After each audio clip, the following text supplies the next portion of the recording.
गुरुजी राधे राधे। राधे राधे। गुरुजी मुझसे बहुत बड़ा अपराध हो गया है। मेरे देवर का मर्डर मुझसे हो गया है। मेरी तबीयत बहुत ज्यादा खराब थी और मेरे देवर और बुआ सास के लड़के और चाचा ससुर के लड़के दोनों मेरे घर पे आए। और वो लोग जैसे ही आए मेरी तबीयत खराब हुई थी तो मैं नीचे गिर पड़ी चक्कर खा के। फिर उन लोगों ने सोचा कि अ, मुझे कोई भूत चुड़ैल चैटी है, भूत प्रेत का साया है। तो उन लोगों ने वो जादू टोना किया और मुझे उकसाते रहे कि तुम बेड़नी हो, ये हो वो हो, फलाना ढिकाना, वो इस तरह से पूजा पाठ करते रहे। उन्होंने दिन भर किया, रात भर किया और रात भर करके मेरे देवर चले गए। हमें छोड़कर बुआ सास के लड़के वहीं पे थे। तो हमसे सुबह हमारा दिमाग खराब हो गया, मानसिक स्थिति पूरी घूम गई। हमें लगने लगा कि मैं बेड़नी बन गई, मेरे पति किन्नर बन गए, दोनों लड़कियां वेश्या बन गई। इस चक्कर में हमें कुछ भी समझ में नहीं आया और हमने अपने देवर को मार दिया। कैसे मारा था? हंसीए से मार दिया गुरुजी। अब वीडियो में बने रहें दोस्तों। दरअसल ये महिला अभी जेल कारावास में बंद पड़ी हुई है। इनको 20 सालों की सजा हुई है। ये महिला का कहना है कि मैंने अपने होश गंवा दिए और गलती से मैंने अपने ही देवर की हत्या कर दी। दोस्तों, ये महिला की बातों में कहां तक सच्चाई है, आइए वीडियो में आगे देखते हैं। तो आपने फिर कितने साल की सजा आपको हुई? 20 साल की। तो अभी कितने साल हो गए? 4 साल हो गए। तो आपको पश्चाताप है इस बात जी का? तो आपने क्यों, देखो दूसरों के उकसाने में नहीं उकसना चाहिए। सामने जी वाला गुरुदेव। कोई भी व्यवहार करे, करने दो। हम क्यों अपनी शांति को भंग करें? हम गुरुजी यही समझ में नहीं आता कि हम अपने आप को कैसे कंट्रोल करें, हम अपनी बुद्धि को कैसे संभालें। सत्संग से कंट्रोलिंग पावर बढ़ती है, इसलिए सत्संग करना चाहिए, कथाएं सुनना चाहिए। इसलिए तो बड़े बुजुर्ग कह गए हैं, सत्संग करो, कथाएं सुनो, मंदिर जाओ, मंदिर में एकाग्रता बढ़ेगी, सत्संग से एकाग्र। आजकल लोग शराब पी रहे हैं, आजकल लोग बारों में जाकर डांस कर रहे हैं, आजकल के लोग क्लबों में जा रहे हैं, आजकल के लोग उल्टे सीधे काम कर रहे हैं। इसलिए मन चारों तरफ अशांति अशांति है। आपको अब तो गुनाह हो ही गया, अब नहीं करना, ठीक है? जी अब नहीं करना। आगे जब छूट के जाना यहाँ से तो अब ना किसी को हंसिए से मारना। जी। हाँ, खुश रहिए। कोई प्रश्न है आपका? कथा सुन रहे हैं आप? कथा अच्छी लगी आपको? जी क्या अच्छा लगा कथा में? सर गुरुजी वो कल आपने बोला था कि मेरी बुद्धि का विवाह कृष्ण जी से कर दीजिए, तो बस मैं यही चाहती हूँ कि मेरी भी बुद्धि का विवाह कृष्ण जी से हो जाए, कि आगे से मुझसे कभी ऐसे गुनाह ना हो, मेरे से कोई अपराध ना हो। भगवान के चरणों में आपकी बुद्धि लगी रहे, यही आपके लिए मंगल कामना है। ठीक है, और किसी का कोई प्रश्न है? चलो ये मैया को दे दो। राधे राधे गुरुजी। राधे राधे। प्रणाम मेरा आपको। खुश रहिए।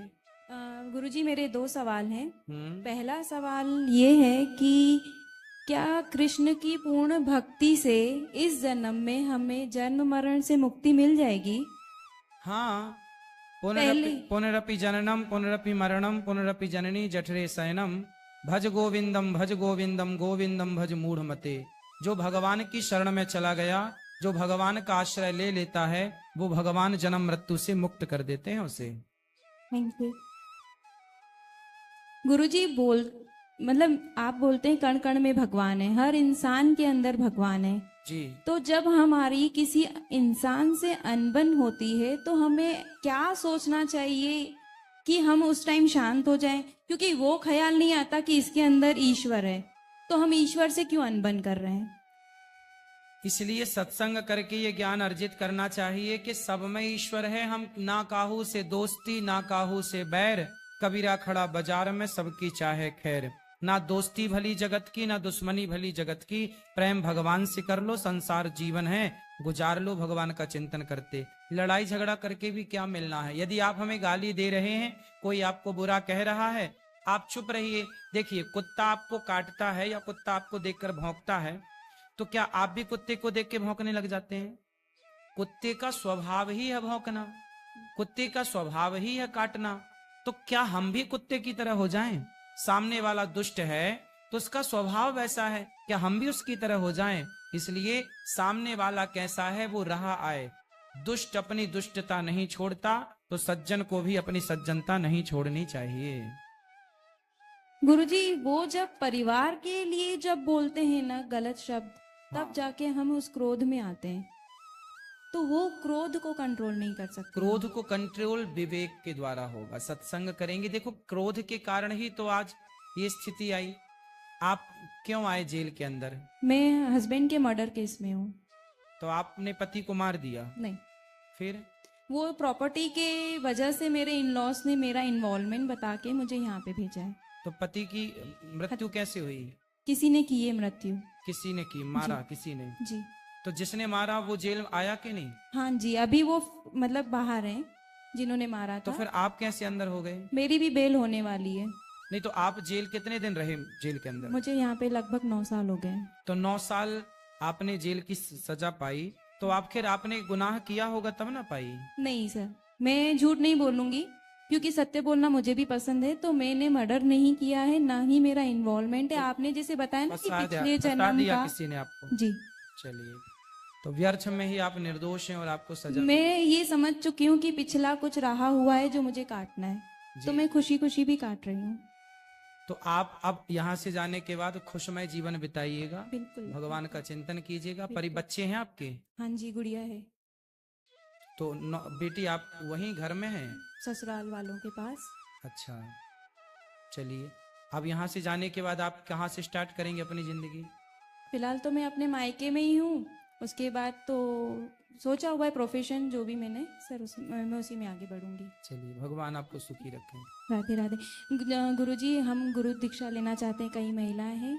तो गुरु दीक्षा देंगे कल सुबह 9 बजे रख लेंगे कार्यक्रम। कल 9 बजे वहां है, तो 10 बजे यहाँ रख लेते हैं।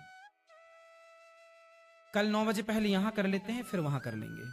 कल 9 बजे जिनको भी गुरु मंत्र लेना है, कल सुबह 9 बजे यहीं पर। धन्यवाद। राधे राधे। गुरुजी, जी राधे राधे। मैं आपसे थोड़ा सा अपना अनुभव शेयर करूंगी, फिर मैं अपना सवाल करूंगी। हाँ हाँ। मैंने आपको शायद लॉकडाउन में सुनना शुरू किया था। मैं कॉलेज टाइम से कथा सुन रही थी, पर मैं सिर्फ सुनती थी। मतलब उसको चरितार्थ करना या उनको सुन के कुछ ऐसा करना कि मुझे लगे मेरे में मेरी प्रवृत्ति आध्यात्मिक है, ऐसा कुछ ही नहीं था। और मैं बहुत सारे गुरुओं को सुनती थी, सिर्फ मुझे अच्छा लगता था इसलिए। पर जब मैंने आपको सुना तो मुझे एक्चुअल पता चला कि हर इंसान को भगवान की जरूरत क्यों है। जो लोग नहीं समझते, कोई भी आता है, मेरा बेटा खराब है, मेरी बहू खराब है, मेरी सास खराब है, बच्चे की शादी नहीं हो रही, मतलब सब बेकार है, सब यूजलेस है। आप जो बताना चाहते हो वो कोई समझना नहीं चाहता, या पता नहीं उन्हें समझ नहीं आता। आपको सिर्फ भगवान चाहिए, और भगवान आपको इन जरूरी चीजों से नहीं मिलने का। जो आप कहते हैं ना कि हमें इस लोक को नहीं उस लोक को अपना संवारना है, तो और उसी से रिलेटेड मेरा क्वेश्चन है। मेरा सवाल ये कि जब भी मैंने आपको समझ के मेरे घर में मैं कान्हा जी लाई, मुझे मेरा धर्म समझ में आया कि मैं सनातनी हूँ, मुझे गर्व होना चाहिए, पर मुझ में ऐसा कुछ था ही नहीं कि मैं क्यों करूं गर्व। पता नहीं कितने हिंदू हैं इस दुनिया में, इस धरती पे या भारत में, सब सिर्फ हिंदू हैं, बट अब मैं कह सकती हूँ हाँ मैं सनातनी हूँ, क्योंकि मेरे में बहुत बदलाव आए हैं, बहुत। मैंने सनातन धर्म को समझने की, अगर मुझसे कोई बहस भी करना चाहेगा ना, तो मैं उन्हें 10 जवाब दे सकती हूँ कि मैं सनातनी हूँ, और मुझे पता है मेरे धर्म के बारे में आप ज्यादा ना बोलो।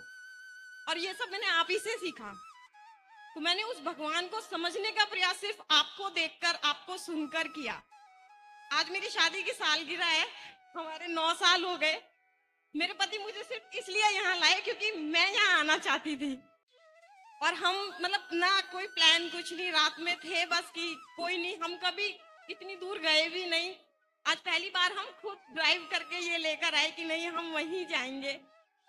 तो मैं आपसे यही पूछना चाहती हूँ कि मैं जब पूजा करती हूँ, मेरे में कोई कामना नहीं है, कोई इच्छा नहीं है, मैं कुछ नहीं चाहती भगवान से। मेरे बच्चे ठीक है, मैं उन्हें एक अच्छा इंसान बना दूंगी, मेरी जिम्मेदारी पूरी हो जाएगी। पर मुझे उस समय से डर लगता है कि अगर मुझे मृत्यु आए, या वो जो कलयुग का अंत समय आने वाला है, मैं उसमें रहना नहीं चाहती, मुझे वो बहुत भयानक लगता है। तो मुझे ऐसा लगता है कि कहीं मैं डर के मारे भगवान की पूजा तो नहीं कर रही। मतलब अगर डर है तो क्या वो सही है या गलत है? क्योंकि मैं निस्वार्थ करना चाहती हूँ, पर मुझे डर लगता है उस समय से कि मैं उस समय में रहना नहीं चाहती। प्रभु मुझे बुला लेना आप, फिर चाहे जहां मर्जी रखना, अपने पास रखना बस। ना मैं वापस आना चाहूँ, ना मैं उस कलयुग के उस समय को देखना चाहूँ जो लोग समझना भी नहीं चाहते। आप आज नहीं समझोगे, आने वाला समय इतना भयंकर है, आप उसकी कल्पना भी नहीं कर सकते। तो ऊपर तो कितना भयंकर रहा होगा, उस लोक में तो आप सोच भी नहीं सकते कुछ उसके बारे में। तो मेरा वो जो डर है वो गलत है या सही है, मैं यही आपसे पूछना चाहती हूँ। देखिए, हमें डरना नहीं चाहिए। आपका डर जायज है, पर अब आप सुन लेंगे तो ये डर भी खत्म हो जाएगा। आपने 90% तो अपने आप को ठीक कर लिया, बस 10% का जो डर है वो भी हम दूर किए देते हैं। जब भगवान श्री राम ने बाली से कहा, राम जी ने बाली को बाण मारा जी तो बाली गिर गया। तो बाली ने कहा कि कारण कवन नाच मोहि मारा, मैं बैरी सुग्रीव प्यारा, आपने मुझे क्यों मारा है? तो राम जी ने कहा कि अनुज वधु भगनी सुतनारी, सुन सठ कन्या सम एचारी, इन्हीं को दृष्टि बिलोकय जोई, ताही वधे कछु पाप न होई। तुमने सुग्रीव की पत्नी का हरण किया, इसलिए तुम्हें मारा। ये सब बातें खत्म हुई। फिर राम जी ने कहा अच्छा चल कुछ वरदान मांग ले बाली, जो मांगेगा दे दूंगा। तो बाली ने क्या मांगा? बाली ने कहा कि अवनाथ करी करुणा, विलोकहूँ देहु जो बर मांगहूँ, जेहि योनि जन्महु कर्म बस ताहा, राम पद अनुरागहूँ। हे राम, मैं जिस योनि में जन्म लूं, नेक्स्ट जहां, जेहि योनि जन्महु कर्म बस, मैं अपने कर्मों के बस अब जहां जाऊं भेज देना मुझे, जो बनाना बना देना, पर अपने चरणों की भक्ति देकर ही भेजना नाथ। अपने चरणों से लगाकर ही भेजना। अपने चरणों की भक्ति देकर भेजेंगे तो मैं जहां शेर बनूं, कुत्ता बनूं, हाथी बनी, जहां बनूं आपका बन के रहूंगा तो अच्छा रहेगा। तो आप ये ना कहो कि आप देखो भक्त हैं, भगवान की शरण में है, तो आपको डरने की जरूरत नहीं है, क्योंकि आपका तो कल्याण होएगा। अजामिल का एक नाम लेने से हुआ, तो आपकी तो इतनी श्रद्धा आस्था है, होगा। पर फिर भी किसी कारणवश यदि आना पड़ा तो फिर भगवान से यही प्रार्थना हम करें कि हे नाथ, आप भेजना हमें, पर अपना बना के भेजना, अपना सेवक, अपना दास, अपनी भक्ति देकर भेजना तो अच्छा है। और जब विश्वास कर लिया भगवान पर तो डरने की जरूरत नहीं। जहां डर है वहां विश्वास नहीं है, और जहां विश्वास है वहां डर नहीं है। इसलिए जब मान लिया कि भगवान हमारे हैं, रक्षक हैं, तो फिर डरने की जरूरत नहीं है ना। इसलिए निडर होके, बस आप तो निष्काम है ही, कामना तो है ही नहीं, बस डर समाप्त कर दो, ये सोच के कि हमेशा आपके संग भगवान है। प्रहलाद जी को हिरण्यकश्यपु ने कितना परेशान किया, पहाड़ से फेंका, आग में जलाने की, जहर दे के मारने की, हाथी के पांव के नीचे दफनाने की सारी कोशिश की। प्रहलाद जी डरे नहीं, क्योंकि उन्हें विश्वास था कि हमारे भगवान हमारे रक्षक हैं। जब रक्षक वो हैं तो मारे कौन। इसलिए विश्वास पक्का कर लो, डर अपने आप खत्म हो जाएगा। भगवान पे विश्वास। धन्यवाद गुरु जी। खुश रहिए, खुश रहिए। गुरु जी मेरे बहुत सुंदर, अच्छा लगा आपसे बात करके। आपके जीवन में इतना सारा बदलाव हुआ जो बहुत मैं आपको मतलब शायद मैं शब्दों में वो चीज कह भी नहीं पाऊंगी जो मैंने अपने आप में अनुभव किया है। मतलब अगर आप अच्छे, बहुत सारे लोग हैं जो कहते हैं कि हाँ हम अच्छे इंसान हैं, और मैं सबको यही कह के चलती हूँ कि हाँ मैं बुरी हूँ, क्योंकि मैं सब कुछ कह देती हूँ। लेकिन आपसे जुड़ने के बाद जुड़ा हुआ ही कहूंगी मैं। अभी आपको मैं चाहती हूँ कि मैं आपको दीक्षा गुरु बनाऊं, पर अभी पता नहीं, लगता है कि थोड़ा और समय में उस आपके उस गुरु भाव में या उस श्रद्धा में मैं अपने आप को और अभी पकाना चाहती हूँ। मैं बिल्कुल एकदम दृढ़ हो जाऊं कि हाँ सिर्फ आप ही, कि मैं आपकी एक एक बात का, छोटी छोटी बात का पालन कर पाऊं।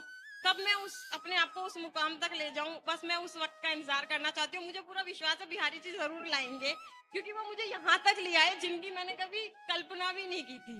सही, कभी नहीं की थी। मैं बस मेरे पति कुछ पूछना चाहते हैं, एक बार उनसे। पूछ लीजिए।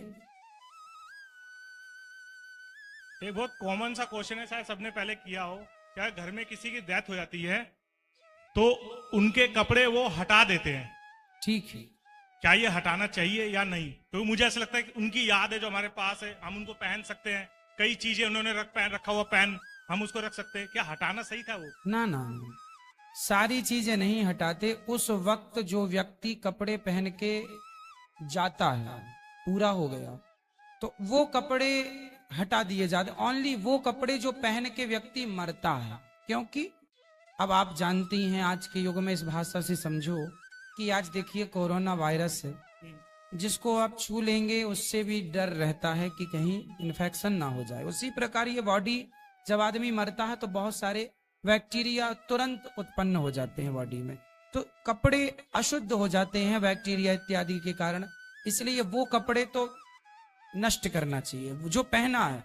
अन्यथा जो कपड़े रखे हुए हैं घर में, वो कपड़े, पिता के कपड़े पुत्र पहन सकता है, माँ के कपड़े बहू और बेटी पहन सकती है, इसमें कोई आपत्ति नहीं। केवल वो कपड़ों की बात है जो पहन के मरा है व्यक्ति। ठीक है, सही है। गुरुजी, इसमें एक चीज मैं पूछना चाहती हूँ। फिर काफी जो ब्राह्मण या पंडित लोग जो होते हैं वो कहते हैं कि अगर हम वो ना भेजें उनके साथ वहां तक, मतलब उनके अंतिम संस्कार तक, तो कहते हैं कि उनको उस लोक में फिर उस चीज की कमी रहती है। यही तो भारत की अज्ञानता है। हाँ, क्योंकि सुनने को बहुत कुछ वो मिलता है। इसलिए कहते हैं जीते जी कपड़ों का दान करना चाहिए। जो दान किया वो वहां मिलेगा, अब जो तुम्हारे पहने रखे हैं वो थोड़ी वहां मिलेंगे।